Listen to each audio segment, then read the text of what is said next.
Hello students, welcome to the selection campus. आज का जो हमारा टाइटल है बच्चों, उसका टाइटल है क्लोजर कंपनसेशन। क्लोजर मतलब बंद कर दो, जो केस था बंद हो गया। और कंपनसेशन का मतलब आपने अगर किसी का नुकसान किया तो उसके पैसे। तो ये किसके ऊपर टाइटल है मैं बताना चाहता हूँ थोड़ा बैकग्राउंड स्टोरी में। देखिए 2012 की बात है। क्या हुआ था 2012 में?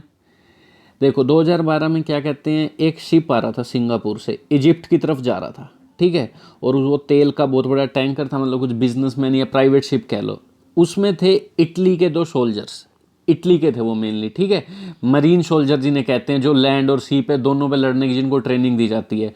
और केरला जैसे समुंदर है हमारा इंडिया का, उसमें केरला के आसपास कोस्ट के, वेस्ट कोस्ट के मैं बताऊं, टेरिटोरियल रीजन से थोड़ा से आगे रीजन पे चले जाएं तो उसे कहते हैं कॉन्टिगुअस रीजन। वहाँ पर कुछ अपना ये क्या कहते हैं, बोट लेके कुछ मछली पालन तो ये करते हैं, मछुआरे तो ये अपना मछली वगैरह पकड़ रहे थे। तो इन सोल्जर्स ने जब ये इंडिया के पास आए तो इन्होंने इन पे गोलियां चला दी, क्या कहकर कि ये तो पायरेट्स हैं, समुद्री लुटेरे हैं। जबकि यहाँ से कोई गोली नहीं चली, इन्होंने अंधाधुंध गोलियां चला दी जिसमें 2 मछुआरे मारे गए। और जब इनको नेवी पकड़ के लाई, थोड़ा आगे जाके फटाफट गई इनको पकड़ने, जैसी इन्फॉर्मेशन मिली और इन्हें पकड़ कर ले आई इंडिया में। इन्होंने कहा हमने तो लुटेरे समझ के मारा है, क्योंकि ये जो एरिया है ना लुटेरों से भरा हुआ है, तो हमने तो लुटेरे सोच के मारा। पायरेट्स मूवी भी देखी होगी आपने, समुद्री लुटेरे, pirates of Caribbean, Jack Sparrow वाली, ठीक है, बड़े अच्छे पार्ट्स हैं उसके। तो ये कह रहे हैं हमने तो ये सोच के मारा, तो इन पे केस चला। इटली ने भी लड़ा, इंडिया और इटली के रिलेशंस भी खराब रहे इतने समय में, तो यूएन तक गई ये बात। और जो भी इंटरनेशनल कोर्ट ऑफ जस्टिस व परमानेंट कोर्ट ऑफ एर्बिट्रेशन है इटली में, हैग में, वहाँ गई बात, तब जाके कुछ फैसला आया। और जो वो क्या फैसला है इसी के ऊपर ये एडिटोरियल है कि 10 करोड़ कंपनसेशन दिया अब जाके इटली की सरकार ने इंडिया को, जो भी है पैसों से मुंह बंद। तो सिंपल यही एडिटोरियल है। तो क्या करते हैं इसमें, चेक करते हैं आगे पूरा डिटेल में। उससे पहले आप चैनल पर नए हैं तो बच्चों चैनल को कर लीजिए सब्सक्राइब, ताकि आपको डेली नोटिफिकेशन टाइम पर आ जाए, ठीक है बच्चों। वीडियो को लाइक शेयर कर सकते हैं अगर if you like and understand this video. और आपको मैं बता दूं, ऐप डाउनलोड कर लीजिए, हमारा लिंक डिस्क्रिप्शन में है, ठीक है। वहाँ आपको इसकी पीडीएफ मिल जाती है, और टेलीग्राम पे भी हम डेली इसकी पीडीएफ डाल देते हैं, वो भी ज्वाइन कर सकते हैं आप। ऐप में भी पढ़ सकते हैं। और ऐप में मैं आपको बता दूं, यहाँ से आपकी रीडिंग और वोकैब तो हो जाएगी स्ट्रॉन्ग, पर रह जाएगी ग्रामर की स्किल आपके लिए हमने कोर्स बना दिया, जो आज की डेट, लास्ट डेट है इसकी, सिर्फ 299 में ये प्रोवाइड किया जा रहा है। ऐप डाउनलोड कीजिए, वहाँ आपको बैनर दिखेगा डिस्काउंट का, वहाँ पर जाइए, मिल जाएगा। करें स्टार्ट, चलिए। व्हाट्सएप टेलीग्राम पे आप डाउट भेज सकते हैं, वो फैसिलिटी भी दी गई है ऐप में, आपको सब लिंक मिल जाएंगे सोशल मीडिया के। डाउट पूछ सकते हैं, कोई किसी कोर्स में किसी प्रॉब्लम आ रही हो किसी लाइन में। चलिए, तो क्या कहते हैं क्लोजर कंपनसेशन। क्लोजर का मतलब है बंद करना, ठीक है। अब केस बंद हो गया लगभग, तो कंपनसेशन का मीनिंग क्या होता है? अब जाके बंद हुआ है 9 सालों बाद। कंपनसेशन का मीनिंग होता है पैसा देना किसी को, नुकसान की भरपाई। जो उन्होंने यहाँ केरला के जो मछुआरों को मार दिया, 10 करोड़ रुपया दिया है अब जाके। तो बात करते हैं किस पर बेस है ये, on the Italian marine case. किस पर बेस है? Italian marines case. मरीन्स मतलब उन सोल्जर्स को बोला जाता है जो समुंदर पे भी लड़ने की ट्रेनिंग होती है, जिनके बाद लैंड पे भी लड़ने की ट्रेनिंग होती है, ठीक है। इंडिया में रखा गया था इनको कई सालों तक, ये बैठ के न्यू दिल्ली की एम्बेसी में बैठते थे, वहीं काम करते थे। Legal steps must go hand in hand with diplomacy. क्या कह रहे हैं? Legal steps must go hand in hand. एक तो होता है हैंड इन हैंड का मतलब हाथ में पकड़कर हाथ चलो, एक हैंड इन हैंड का मतलब होता है happening together, connected with each other, साथ साथ। कि लीगल स्टेप्स को साथ साथ चलना चाहिए डिप्लोमेसी के साथ। डिप्लोमेसी मतलब कूटनीति, जो आपको पूरे मतलब इंडिया है, अब ये कहाँ जाके लड़ा है, बाकी भी देश हैं, इंडिया का यूएन ने साथ दिया कि नहीं दिया इस केस में, कूटनीति कहते हैं इसे। लीगल स्टेप्स भी साथ साथ चलने चाहिए कि भाई लीगैलिटी तो फिक्स करो कि कब आपको क्या मतलब। अब देखो क्या हुआ इसमें, दिक्कत पता है क्या होगी? जैसे कि ये जो मछुआरों को इन्होंने मारा, ये इंडिया का समुंदर है और ये टेरिटरी रीजन है। टेरिटरी रीजन के अंदर मारा होता तो ये केस आता इंडिया पे, पर टेरिटरी रीजन से थोड़ा सा बाहर, जैसे कॉन्टिगुअस रीजन कहते हैं, ठीक है, कॉन्टिगुअस, यहाँ पे किलिंग हुई। और यहाँ पे जब किलिंग होती है तो वो जाता है, तो उसमें उस देश के, जिस देश के नागरिक मारे गए उस पे नहीं जाता है इनका ट्रायल। किस पे जाता है ट्रायल? जिस देश के वो नागरिक, मतलब इटली वाले इन पे कानून लगाएंगे, इंडिया का कानून इन पे नहीं लगेगा। तो ये कह रहे हैं इसलिए लीगल स्टेप्स भी ढंग के बनाओ कि आगे से इस तरह की घटनाएं होती हैं तो इंडिया का कानून लग सके। तो यही केस लड़ते रहे, इटली पे चले गए, इटली में इनको वापस भेज दिया गया, थोड़ा बहुत यहाँ पे सेवा पानी करके इनकी, कि यहाँ पे इंडिया का कानून तो लग ही नहीं सकता, क्योंकि इंडिया में तो इनके ऊपर लगभग डेथ पेनल्टी बना दी गई थी। देखना अभी आगे बात होगी। करें स्टार्ट, चलो। Legal step must go hand in hand with diplomacy to avoid Enrica Lexie repeat. तो क्या अवॉइड करने के लिए, इस तरह के एनरिका लेक्सी केस बोलते हैं इसे, एनरिका लेक्सी केस को रिपीट करने से बचने के लिए। एनरिका लेक्सी उस जहाज का नाम है जिसमें वो इटली वाले जो सोल्जर सवार थे, उस जहाज का नाम है बड़े से, ठीक है। इंडिया के भी जहाज बोट का नाम आएगा, बोट थी इंडिया के बेचारों की, इनका था जहाज पूरा। तो ये कह रहे हैं इनका नाम है ये, तो इस तरह से रिपीट ना हो सके ये घटना। नेक्स्ट बात करते हैं, 9 years after 2 Italian marine shot dead. 9 साल बाद, 12 में हुई थी घटना। 2 इटालियन, क्या कह रहे हैं, 2 इटालियन मरीन शॉट डेड। देखिए अच्छे से रीड करो इसको। 9 years after 2 Italian marine shot dead. 9 साल बाद जब 2 इटालियन के जो सोल्जर्स हैं इन्होंने शॉट डेड, शॉट डेड को होता मार देना किसी को बुलेट से, 2 फिशरमैन, 2 मछुआरों को, ऑफ केरला, यहाँ पे इन्होंने कोस्ट नहीं लिखा, ऑफ को केरला कोस्ट मतलब केरला के कोस्ट के पास, ऑफ का मतलब ये है पास, ये नहीं कि यहाँ ओ एफ वाला ऑफ आएगा। अंडर द बिलीफ, किस बिलीफ के कारण, क्या विश्वास था इन सोल्जर्स को, डेट दे वर पायरेट्स, कि ये जो हैं, दे कौन है, ये फिशरमैन पायरेट्स हैं, समुद्री लुटेरे हैं। The criminal proceedings against them are set to be formally close. तो ये जो क्रिमिनल प्रोसीडिंग्स है, प्रोसीडिंग्स का मतलब कार्रवाई उनके खिलाफ, are set to be formally close. Set to be का मतलब रेडी है क्लोज होने के लिए फॉर्मली तरीके से, फॉर्मल का मतलब ऑफिशियली तरीके से। The Supreme Court of India has order, क्या ऑर्डर दे चुका है, that the criminal trial against them. ये बी जो होता है ना, जब ऑर्डर प्रेजेंट, ये जो कहते हैं मेन क्लोज ऑर्डर आस्क में आए तो यहाँ बी लगाते हैं, इसे कहते हैं मूड, ठीक है। प्रेजेंट सब्जेक्टिव मूड होता है, ये ग्रामर में सिखाया जाता है। इसका मतलब होता है की जाए, की जाता है, नहीं है, ना गया था, ये कोई टेंस नहीं होता, ये होता है मूड होता है। तो कहते हैं द सुप्रीम कोर्ट इंडिया ने क्या ऑर्डर दे दिया कि क्रिमिनल ट्रायल जो है अगेंस्ट देम बी स्टॉप कर दिया जाए। क्रिमिनल ट्रायल, ट्रायल का मतलब क्या होता है, जब उनको कोर्ट में खड़ा करा जाता है, उनसे क्वेश्चन पूछे जाते हैं, ट्रायल होता है।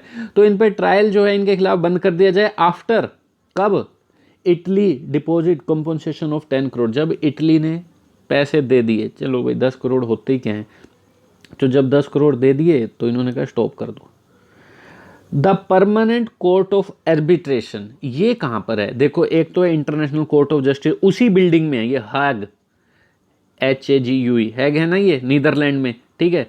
तो कह रहे हैं परमानेंट कोर्ट ऑफ आर्बिट्रेशन उसी बिल्डिंग में है, इंटरनेशनल कोर्ट ऑफ जस्टिस। ये बस क्या कहता है, ये कोई कोर्ट नहीं है, ये जैसे ट्रिब्यूनल कोर्ट नहीं होते, जैसे ये NTBA, बस सुलझा करवा दिया, लड़ाई मत करो ऐसे, आर्बिट्रेशन। तो कह रहे हैं the permanent court of arbitration A tribunal under the UN convention. तो कह रहे हैं ये 10 करोड़ वाली बात समझ आ गई। तो कह रहे हैं तो परमानेंट कोर्ट ऑफ आर्बिट्रेशन है, ए ट्रिब्यूनल है, इसका ये याद रख लेना, हेडक्वार्टर है आ सकता है, जो रिसेंटली न्यूज़ में होते हैं। ट्रिब्यूनल है जो under the United nation convention, जो एक ट्रिब्यूनल है। देखो इंग्लिश को आपको सिर्फ ट्रांसलेशन नहीं करना होता कि ये ट्रांसलेशन कर लिया, ये ग्रामर सीख ली, नहीं, आपको उसकी पीछे की चीज़ भी समझनी होती है। A tribunal under the UN convention on the law of the sea. तो कह रहे हैं ये जो ट्रिब्यूनल है किसके अंडर बनाया गया, United nation convention on the law, ये समझौता, कन्वेंशन मतलब समझौता, ऑन द लॉ ऑफ सी, कि भाई समुद्र के जो भी कानून है उनसे रिलेटेड ये बनाया गया था परमानेंट कोर्ट ऑफ आर्बिट्रेशन, कि आप सुलझाओगे समुद्र से रिलेटेड मामले। Had last year ruled, last year 2020 में भी आया था फैसला, क्या रूल कर चुका था, डेट भले ही, इवन दो का मतलब भले ही, India and Italy had concurrent jurisdiction to try the case. अच्छा, कह रहे हैं भले ही ये जो इंडिया और इटली के पास क्या थे, कॉन्करेंट, साथ साथ, जुरिस्डिक्शन का मतलब आपका क्या कहते हैं, पावर मतलब अधिकार क्षेत्र, जुरिस्डिक्शन मतलब यहाँ इन पर फैसला सुनाया जाएगा कोर्ट का, या फिर इटली में ले जाके फैसला सुनाया जाएगा। तो क्या कह रहे हैं, दोनों के पास कॉन्करेंट, कॉन्करेंट का मतलब at the same time, exist at the same time. Concurrent jurisdiction का मतलब यूँ समझ लो, व्हेन 2 और more different system simultaneously have jurisdiction over a case, जब दो साथ साथ, मतलब ऐसे समझ लो चोरी होगी कहीं पे, बैंक में चोरी होगी, जिस स्टेट में हुई वो भी केस चला रहे हैं। और अब ये जो बैंक होते हैं नेशनलाइज हो गए हैं, तो इंडिया के हैं, मतलब एक सेंट्रल गवर्नमेंट का पार्ट है, ये अलग से केस चलाएंगे। तो कह रहे हैं साथ साथ केस चलाना, इसे कहते हैं कॉन्करेंट जुरिस्डिक्शन, दोनों के अधिकार क्षेत्र में आता है। भले ही ये जो केस है दोनों के अधिकार क्षेत्र में आता है, क्योंकि इंडिया के लोग मारे गए हैं, पर टेरिटरी रीजन में नहीं मारे गए, इंडिया के टेरिटरी रीजन से थोड़ा बाहर कॉन्टिगुअस रीजन में मारे गए हैं, तो ये दोनों के अंडर आता है ये बात। तो ये कह रहे हैं भले ही India Italy had concurrent jurisdiction to try the case, try का मतलब ये नहीं होता ट्राई करना, ट्राई का मतलब वही होता है ट्रायल, कि दोनों ट्रायल कर सकते हैं, इस केस पे अभियोग चला सकते हैं दोनों को। द मरीन्स, और ये जो नाम है इन सोल्जर्स का क्या है, सल्वेटोर गिरोन एंड मैसी मिलोने लटोरे, अच्छे नाम है इनके, enjoyed immunity from Indian jurisdiction. तो इसने फैसला क्या सुनाया था लास्ट साल, भले ही इस ये जो था परमानेंट कोर्ट ऑफ आर्बिट्रेशन, इसने क्या फैसला दिया है, इसने फैसला दिया है कि ये जो दोनों है ना सोल्जर्स, इंजॉयड इम्यूनिटी, इम्यूनिटी का मतलब आजकल एक तो होता है यूँ समझ लो इम्यूनिटी, एक तो बीमारियों से बचना और एक किसी कानून से किसी क्रिटिसिज्म से बच जाना भी इम्यूनिटी होता है। आगे इतनी बात, the ability to not affected by disease और सम पनिशमेंट और क्रिटिसिज्म। तो कह रहे हैं दोनों को क्या मिल जाएगी, माफ़ी मिल जाएगी फ्रॉम इंडियन जुरिस्डिक्शन, इंडिया के अधिकार से, जो इंडिया का अधिकार क्षेत्र है वहाँ से माफ़ी, as they were acting on behalf of a state, क्योंकि ये दोनों एक्ट कर रहे थे अपने स्टेट इटली के बिहाफ में, दोनों काम कर रहे थे क्योंकि ये इटली के सोल्जर्स हैं, उन्हीं की सेवा में लगे हुए थे। The UN tribunal had also ruled that, तो ये जो यूएन का ट्रिब्यूनल है ये तो इंडिया के खिलाफ आ गया फैसला, पर इसने कुछ इंडिया के लिए भी करा है, अच्छा देखते हैं। द यूएन ट्रिब्यूनल हैड कह दिया ये तो इटली वाले लड़ेंगे, लगा इसने पैसों का मामला सुलझा दिया कि ये तो भेज दो इनको इटली और कुछ पैसे दे दो। The UN tribunal had also ruled that Indian fishing boat, क्या रूल किया, जो इंडियन फिशिंग बोट थी जिसका नाम है saint Antony and the victims, और जो पीड़ित हैं जो मारे गए हैं, were entitled to compensation, entitled to का मतलब होता है have legal rights to do something, हकदार हैं कंपनसेशन के, because Enrica Lexie the Italian vessel, ये वही इनकी जहाज, हैड वायलेटेड, क्या वायलेट किया इसने, क्या मतलब वायलेट का मतलब क्या होता है, उल्लंघन किस चीज का किया, बोट के right of navigation under the law of the sea, क्योंकि बोट का एक राइट है वो नेविगेशन कर सकता है, नेविगेशन मतलब समुद्र से इधर से उधर जाना अपने काम धंधे के लिए कर सकता है, ये लॉ ऑफ सी है, इसका वायलेशन किया है गोलियां मारकर। The two marines are likely to face trial in Italy, ये जो दोनों सोल्जर्स हैं संभव है कि इनको ट्रायल फेस करना पड़ेगा इटली में, कोर्ट के सामने बैठना पड़ेगा, जजेस इनसे क्वेश्चन पूछेंगे। But as far as India is concerned, पर इंडिया की जहाँ तक बात करें, इंडिया से रिलेटेड क्या बात है, द मोनेटरी कंपनसेशन, ये जो मोनेटरी कंपनसेशन है रिलेटेड टू मनी, मोनेटरी मतलब related to money, may have to be treated as the, शायद इस तरह से ट्रीट करना चाहिए as the only available form of closure for the movement, इस मूवमेंट के लिए तो एक यही फॉर्म है, इंडिया के लिए केस बंद कर दे पैसा ही। गिवन द लीगल टेंगल्स, क्या देखते हुए, लीगल टेंगल्स क्या, जो ये जैसे मैं आपको टोन की बात करते हूँ बार बार, टोन हमेशा इन्फॉर्मेटिव होती है या सजेस्टिव होती है, टोल में ज़्यादा और कुछ नहीं होती, सजेस्टिव, एक आधी बार की डिसीजन आ जाएगी पर ये सजेस्टिव है जो भी है। गिवन द लीगल टेंगल्स, और इन्फॉर्मेटिव इन्फॉर्मेशन दी जा रही है, और ज़्यादातर लास्ट में सजेशन देता ही है toll. Given the legal tangles over jurisdiction, कह रहे हैं ये माइंड में रखते हुए, गिवन का मतलब ये माइंड में रखते हुए, लीगल टेंगल्स, लीगल टेंगल्स का मतलब क्या है, टेंगल का मतलब होता है कोई चीज़ मतलब confusion, out of order, untidy, state of confusion, कह रहे हैं ये जो लीगलिटी में फंस गया है, स्टेट ऑफ कन्फ्यूजन में, ओवर जुरिस्डिक्शन, कि किसकी जुरिस्डिक्शन किसके अधिकार क्षेत्र में आता है, कि इटली वाले इनको लेके जाएं या इंडिया वाले।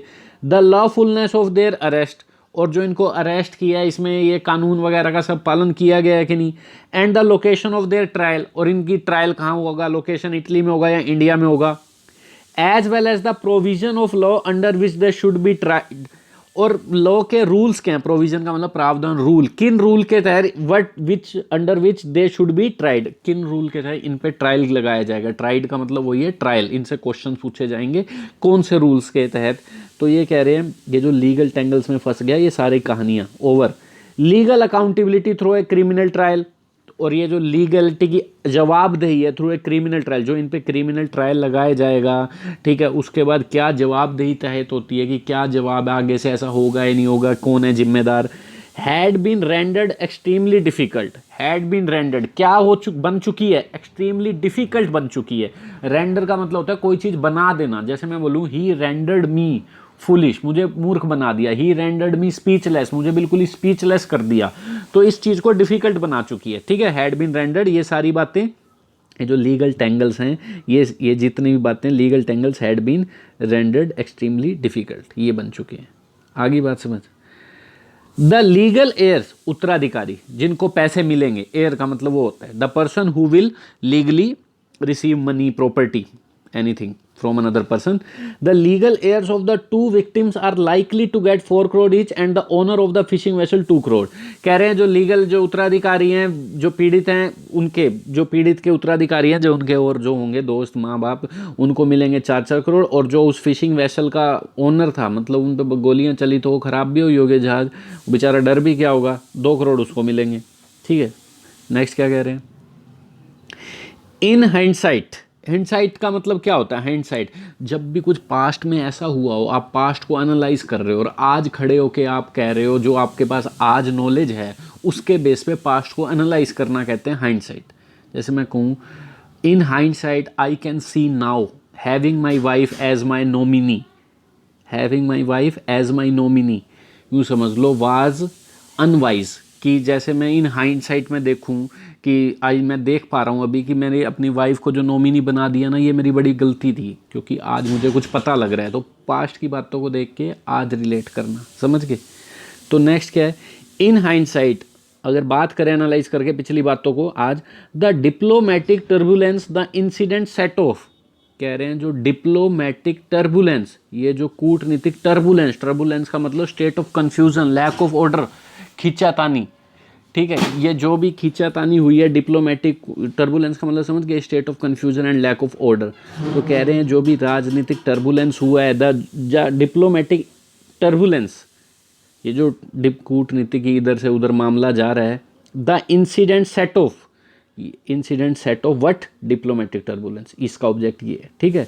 जो इंसिडेंट ये जो हुआ है उसने सेट ऑफ किया, सेट ऑफ का मतलब होता है, एक तो होता है टू स्टार्ट अ जर्नी, एक स्टार्ट, सेट ऑफ का मतलब होता है कोई बॉम्ब, कोई चीज़ हैपन, कुछ हो जाना। तो कह रहे हैं जो डिप्लोमेटिक टर्बुलेंस जो इस इंसिडेंट ने सेट ऑफ की है, मतलब कुछ हुआ है, डिप्लोमेटिक टर्बुलेंस किसकी वजह से हुआ है, इस इंसिडेंट की वजह से, इन द अर्ली डेज, इन पिछले दिनों में, और the nationalist patience the killings rest, और जो नेशनलिस्ट पैशन जो ये किलिंग्स उठाती हैं, किलिंग्स रेस्ट, रेस्ट का ऑब्जेक्ट ये रहा, नेशनलिस्ट पैशंस, किलिंग्स मतलब ये जो मर्डर हुआ है, ये क्या उठा रहा है, ये एक नेशनलिस्ट पैशंस को उठा रहा है कि भाई कितने आप अपने नेशनलिस्ट पैशंस हो। पैशंस का मतलब जुनून है आपके अपने नेशन का, कि मैं तो ये सोल्जर हूँ, ये वो जो भी है, और मार देना किसी को भी।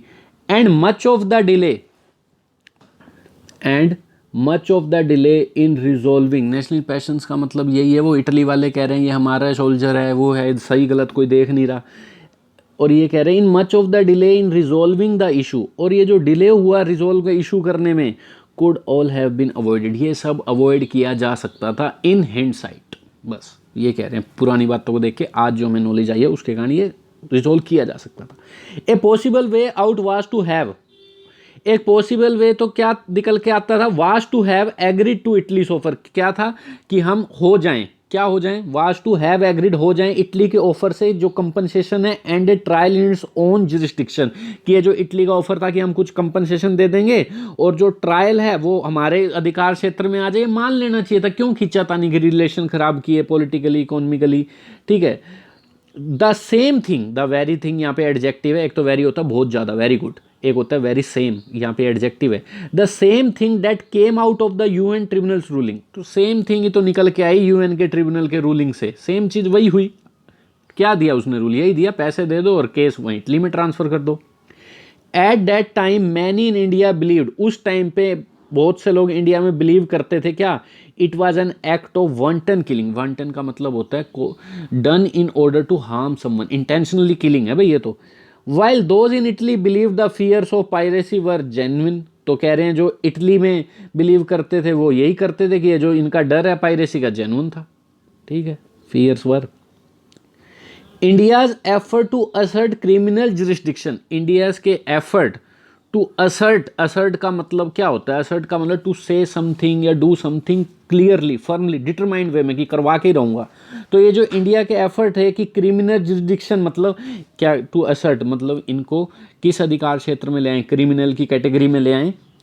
तो कह रहे हैं इंडिया के जो एफर्ट है सक्सीडिड, एफर्ट्स के लिए आया ये, सक्सीडिड इन नेशनल कोर्ट्स, जो इनके नेशनल कोर्ट्स हैं उसमें सक्सीड हो गए, मतलब जो सुप्रीम कोर्ट है हमारा, with the Supreme court ruling in 2013 में क्या रूलिंग आई, मनमोहन जी की सरकार थी, that prosecuting the marines who had been brought into Indian water. कह रहे हैं ये अपने नेशनल जो कोर्ट हैं वो तो घर के ही हैं, वो तो उसमें तो सक्सीड होना ही है। तो सुप्रीम कोर्ट ने जो रूलिंग दी, डेट प्रोसिक्यूटिंग, जेरन का काम करेगा, डेट के बाद सब्जेक्ट है ये, प्रोसिक्यूटिंग द मरीन्स, कि इन मरीन्स को, इन सोल्जर्स को प्रोसिक्यूट करना। प्रोसिक्यूट का मतलब होता है अभियोग लगाना, मतलब to officially charge somebody in a court, कि किसी पे चार्ज लगाना कि आप गिल्टी हो। Who had been brought into, जिन्हें कहाँ ले आया जा चुका था, who had been brought passive है, into Indian waters, Indian water मतलब वाटर का मतलब समुद्र, इंडियन के समुद्र में ले आया जा चुका था, खींच के कहाँ से, फ्रॉम द कंटिगुअस जोन, जो ये कंटिगुअस जोन मतलब टेरिटरी से बाहर इन्होंने किलिंग की थी, where the incident took place, वहाँ से खींच के इनको ले आए थे। Was solely in the union government jurisdiction, was solely ये पूरी तरह से, ठीक है, यूनियन गवर्नमेंट के अधिकार क्षेत्र में आता है, ये कोर्ट ने रूल दे दिया था। हाउएवर, हालांकि व्हेन द एनआईए इन्वोक्ड, जब एनआईए नेशनल इन्वेस्टिगेशन एजेंसी है इंडिया की, इन्वोक्ड, इन्वोक का मतलब एक तो होता है भगवान को याद करना, एक इन्वोक का मतलब होता है किसी कानून को यूज करना ताकि आप किसी पे अब मतलब यूं है चार्ज लगा सको।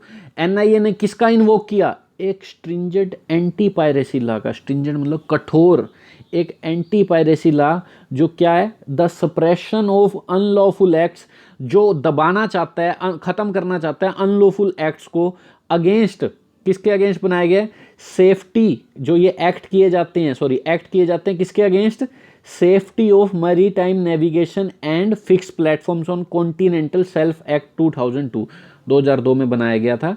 क्या था ये पायरेसी लॉ जो भी था, ये क्या कह रहे हैं, इसका नाम इतना बड़ा रख दिया है कि भाई जो भी किनके खिलाफ मतलब अनलॉफुल एक्टिविटी करता है, जो मैरी टाइम नेविगेशन, जो समुद्र के किनारे नेविगेशन करते हैं अपना मछली पालन करने के लिए बेचारे फिक्स प्लेटफॉर्म पे, जो कॉन्टिनेंटल क्या होता है, कॉन्टिनेंटल का मतलब एक लैंड होता है जो समुद्र से घिरा हो, बहुत मास ज़्यादा लैंड, ठीक है, बहुत ज़्यादा भूमि होती है, एरिया बहुत ज़्यादा घेरता है, मतलब सिंपल आईलैंड से छोटा, आईलैंड सॉरी छोटा होता है, कॉन्टिनेंट बड़ा होता है, जैसे ऑस्ट्रेलिया कॉन्टिनेंट में गिना जाता है। तो ये कह रहे हैं जापान आएगा आइलैंड में। तो कह रहे हैं जो कॉन्टिनेंटल शेल्फ है, शेल्फ का मतलब वही है समुद्र के, जो कॉन्टिनेंटल समुद्र के पास के जो लैंड है, तो इसमें एक एक्ट बनाया गया था एंटी पायरेसी लॉ, इसी का नाम है ये पूरे का एंटी पायरेसी लॉ। पता है क्या है इंडिया का, इसमें डेथ पेनल्टी भी दी जा सकती है जो अनलॉफुल एक्टिविटी करेगा मछुआरों के खिलाफ, जो बेचारे नेविगेशन कर रहे हैं, जो भी समुद्र, जो उनका हक है, उनके एंटी पायरेसी लॉ लगा दिया। एंटी पायरेसी लॉ का मतलब सिंपल ही है, एंटी पायरेसी मतलब आप अपने लोग हैं जो आपके, एंटी पायरेसी, पायरेसी का मतलब कोई समुद्री लुटेरे ने उनको मार दिया, अब वो सोल्जर हो चाहे कोई भी हो, उन पे लगेगा तो यही लॉ, मारा तो यह है ना किसी ने, चाहे समुद्री लुटेरे ने मारा हो चाहे सोल्जर्स ने मारा, लगेगा यही एंटी पायरेसी लॉ। इसे ध्यान से समझना, नहीं तो आप समझते नहीं इस लाइन को, कभी भी पढ़ लेते चाहे खुद। मैं 1 बजे तभी लाता हूँ इस एडिटोरियल को ताकि आप पहले खुद पढ़ लें अच्छे से, ठीक है। तो ये कह रहे हैं एंटी, ये जो इन्होंने इस कानून का यूज़ किया, it was received with consternation in Italy, ये इस तरह से इटली में रिसीव किया गया शोक के साथ, कॉन्स्टरनेशन मतलब बड़ा ही शोक, चिंता। क्यों किया गया, क्योंकि इस एंटी पायरेसी लॉ इतना कठोर है कि इसमें डेथ पेनल्टी दी जाती है इंडिया की तरफ से, जो कि यूरोप वगैरह देशों में ऐसा नहीं होता। European nation objected to the trial, object किया, डिसएग्री हुए इस ट्रायल से, taking place under a law, taking जो ऐसा ट्रायल जो उस कानून के तहत आता है, that provided for, provided for के कई मीनिंग होते हैं। प्रोवाइडेड फॉर का मतलब होता है एक तो फ्यूचर के लिए प्लान बनाना, एक प्रोवाइडेड फॉर का मतलब होता है कि यूँ समझ लो, अगर if a law provided for something, simple meaning यही है कि प्रोवाइडेड फॉर का मतलब यूँ समझो, if a law provided for something it allows it to happen, कि ये कानून के तहत आता है, लगाओ। तो कह रहे हैं ये जो लॉ है ना, ये जो ट्रायल, इस ट्रायल को आप टेकिंग प्लेस अंडर लॉ इस कानून के तहत ले रहे हो, जो क्या कहता है, जो डेथ पेनल्टी देता है, सीधा परमिट करता है, अलाउ करता है डेथ पेनल्टी। तो यूरोपियन नेशन ने साफ साफ ऑब्जेक्ट किया, तो गलत चीज़ है। The provisions of the act were dropped, ये जो प्रोविजंस हैं, ये जो भी इसके प्रावधान हैं, रूल रेगुलेशंस है इस एक्ट के, ड्रॉप कर दिए गए बाद में, ठीक है, जब कोर्ट में गया, इंटरनेशनल कोर्ट में गया, परमानेंट कोर्ट ऑफ आर्बिट्रेशन में मामला गया, तो ये जो भी प्रोविजन थे, प्रोविजन के कई मतलब होता है सप्लाई या फ्यूचर के प्लान, या प्रोविजन का मतलब होता है रूल रेगुलेशन जो भी है ड्रॉप कर दिए गए। But this led to significant delay in prosecuting the matter, पर इससे क्या हो गया, सिग्निफिकेंट अच्छे खासे अमाउंट में डिले हुआ इस मैटर को प्रोसिक्यूट करने, प्रोसिक्यूट का मतलब चार्ज लगाने में, कि कौन है दोषी कौन नहीं है, मैटर को खत्म करने में। ठीक है, प्रोसिक्यूट का मतलब सिंपल यही होता है, किसी पे चार्ज लगाना। तो इस मैटर को ख़त्म करने में बड़ा देर हो गई, पता ही आपको 2021 आ गया। A lesson is that, lesson क्या मिला, such incident should be dealt with the combination of legally sustainable steps. तो इस तरह के इंसिडेंट को किस तरह से डील करना चाहिए, किसके कम्बिनेशन के साथ, लीगली सस्टेनेबल स्टेप्स, ऐसे स्टेप्स जो लंबे चलें लीगली, और डिप्लोमेटिक कूटनीति के एफर्ट्स भी चलें टू फाइंड अर्ली रेजोल्यूशन, ताकि एक जल्दी रिजल्ट आ सके। रेजोल्यूशन का मतलब जल्दी सॉल्यूशन निकल सके। कोई लीगली सस्टेनेबल स्टेप, कोई लीगली स्टेप्स बनाओ कि टेरिटरी से अलावा कोई कॉन्टिग्यूअस जोन में भी ऐसे बिना बात के गोलियां चला देता है, दूसरी तरफ से चली नहीं है, तो इसके कौन से देश उसको मतलब उस पर जुरिस्डिक्शन के अंदर आता है, कौन सा देश इसके कानून लगा सकता है या उपयोग लगा सकता है, ये सब के कानून बनाओ अच्छे से। तो सिंपल